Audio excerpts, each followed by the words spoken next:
మెదక్ జిల్లా రామాయంపేట మండల పరిధిలోని 16 గ్రామాల సమస్యల పట్ల భారతీయ జనతా పార్టీ మండల అధ్యక్షుడు గొల్లపల్లి నవీన్ గౌడ్, రాష్ట్ర కౌన్సిల్ మెంబర్ రాగిరాములు ఆధ్వర్యంలో పార్టీ సీనియర్ నాయకులు, కార్యకర్తలు భారీ సంఖ్యలో ర్యాలీగా తరలివచ్చి రామాయంపేట మండల తహసీల్దార్ రజనీకుమార్కి మెమోరాండం అందజేశారు.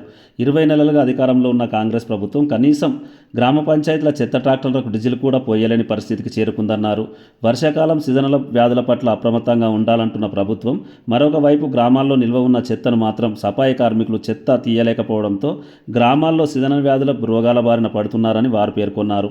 కాంగ్రెస్ పార్టీ ఎన్నికల ప్రచార నేపథ్యంలో పార్టీ మేనిఫెస్టోలో విడుదల చేసిన నిరుద్యోగ భృతి కూడా కల్పించలేకపోయిందన్నారు. గత 4 రోజుల నుండి ఎడతెరిపి లేకుండా కురుస్తున్న భారీ వర్షాల నేపథ్యంలో అనేక గ్రామాలు అస్తవ్యస్తమయ్యాయని వారు కొనియాడారు. చెరువులు, కుంటలు తెగి 5-6 మీటర్ల మేరకు లోతులో ఉన్న అక్కనపేట అండర్ గ్రౌండ్ బ్రిడ్జి మునిగిపోవడంతో గ్రామ ప్రజలు భయాందోళనకు గురవుతున్నారని వారు పేర్కొన్నారు. ఇంత జరుగుతున్నా ఉన్నతాధికారులు కాలయాపన చేస్తూ కానీ ఉన్నతాధికారులు పట్టించుకోకపోవడం లేదని వారు మండిపడ్డారు. TSG news, Ramayampet. లేని పక్షంలో పెద్ద ఎత్తున భారతీయ జనతా పార్టీ కార్యక్రమాలు చేపడుతుందని ఈ సందర్భంగా తెలియజేస్తుంది.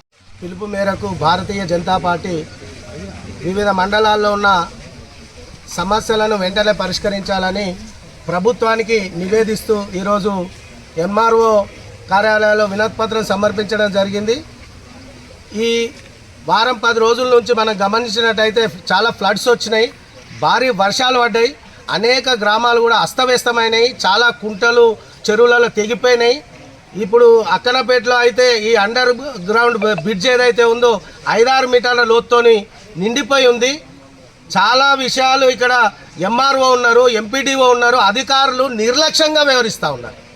కనీసము ఎవరైనా ఇల్లు కూలిందా, ఏమన్నా ఆపదలు ఏర్పడ్డాయా, ఈ మండలంలో ఇంత ఫ్లడ్స్ వచ్చినాయి, ఇన్ని వర్షాలు పడ్డాయి, సామాన్యుల యొక్క పరిస్థితి ఎలా ఉంది, ఈ కుంటలు చెరువుల పరిస్థితి ఎలా ఉంది, కనీసం ఫీల్డ్ వర్క్ కూడా చేయలేకపోవడం ఎంఆర్ఓ యొక్క అసమర్థత అని చెప్పేసి భారతీయ జనతా పార్టీ చెప్తా ఉంది. వీళ్ళు చాలా సందర్భాల్లో ఈ ప్రభుత్వానికి, రాష్ట్ర ప్రభుత్వానికి చెప్తా ఉన్నాం, మీరు ప్రజల పక్షాన ఉండి ఈ ప్రజాపాలన చేయండి, కానీ మీరు ఢిల్లీ పోయి హైదరాబాద్లో మీటింగ్ పెట్టి ఈరోజు ప్రజలను నట్టేట ముంచుకుంటా ప్రజల అవసరాలను ఈరోజు పట్టించుకోకపోవడం కాంగ్రెస్ యొక్క ఏదైతే దండవరికైన ఉందో భారతీయ జనతా పార్టీ తీవ్రంగా ఖండిస్తూ ఉన్నారు. రైతులు ఈ మధ్యకాలంలో వాళ్ళకి యూరియా అవసరం ఉంది. కేంద్ర ప్రభుత్వం నుంచి స్పష్టంగా కూడా ఈరోజు అమిత్ షా కానీ, నడ్డా కానీ, మా రాష్ట్ర అధ్యక్షుడు కానీ మన రాష్ట్రంలో ఉన్న స్టాకును మొత్తం కూడా ఇంత 7.6 లక్షల కోట్ల స్టాక్ ఉండగా కూడా కృత్రిమ కొరత సృష్టించి ఈ కాంగ్రెస్ ప్రభుత్వం డ్రామాలు ఆడుతుంది, రైతులను మోసం చేస్తుందని చెప్పేసి భారతీయ జనతా పార్టీ తెలియజేస్తూ ఉన్నారు.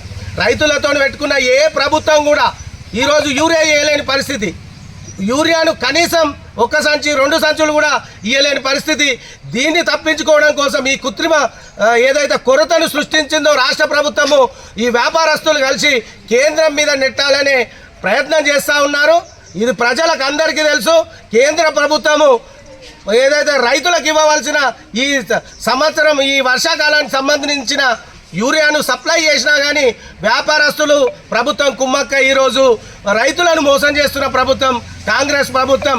ఖబర్దార్, ఈరోజు రేవంత్ రెడ్డిని అడుగుతూ ఉన్నాం, మీరు ఎన్నికల ముందు ఎన్ని కుతంత్రాలు చేసినా ఈ స్థానిక ఎన్నికల ముందు అనేక విషయాల్లో భారతీయ జనతా పార్టీ ఎదుగుదలను ఓర్వలేక మాత్రమే ఈ కాంగ్రెస్ ప్రభుత్వం అనేక సమస్యలను సృష్టిస్తూ ఉంది.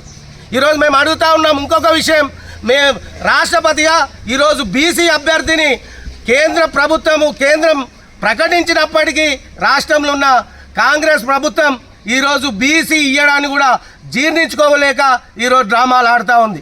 ఈరోజు అనేక కార్యక్రమాల్లో కాంగ్రెస్ చేసే తప్పులను ఎండగడతామని చెప్పేసి, కాంగ్రెస్ను నిలదీస్తామని చెప్పేసి ప్రజలు కూడా సహకరించి కాంగ్రెస్ను నిలువరించాలని చెప్పేసి కాంగ్రెస్ మీద ఏదైతే యుద్ధం ప్రకటిస్తున్నదో భారతీయ జనతా పార్టీ, మీరు 20 నెలల్లో చేసిన మోసాలను ప్రజలకు వివరించి మీ యొక్క ఆగడాలను కట్టిస్తామని చెప్పేసి భారతీయ జనతా పార్టీగా తెలియజేస్తున్నారు.